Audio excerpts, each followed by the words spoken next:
এবং সঠিকভাবে যদি প্রার্থী থাকে যেগুলো বিরোধী দলের, তো তারা দিতে পারে। কোথাও প্রার্থী নেই, কেউ রাজি হয় না তাদের প্রার্থী হতে, তো সেখানে তো অযথা যদি দোষ দিয়ে চলে যায় সেটা বলে না। আমরা নিশ্চিন্ত যে আমরা নির্বাচনে আমরা লড়াই করছি, গণতান্ত্রিক পদ্ধতিতে লড়াই করছি, এবং আমরা বিশ্বাস করি মানুষের এই যে মানে মতদান, মানুষের যে সমর্থন, এর মাধ্যমেই শক্তিশালী হবে পঞ্চায়েত, এবং সরকার সমৃদ্ধ হবে, আমাদের দল সমৃদ্ধ হবে, এবং নির্বাচন শান্তিপূর্ণ হবে। অশান্তি করার চেষ্টা করলেও আমরা চেষ্টা করব সেটাকে শান্তিতে রাখার জন্য।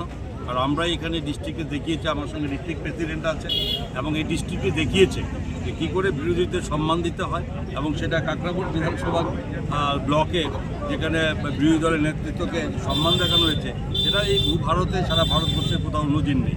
এটা দিয়ে প্রমাণ করে যে ভারতীয় জনতা পার্টি, যেখানে আমাদের মাননীয় প্রধানমন্ত্রী এবং নাড্ডাজির এই যে শাসন ব্যবস্থা,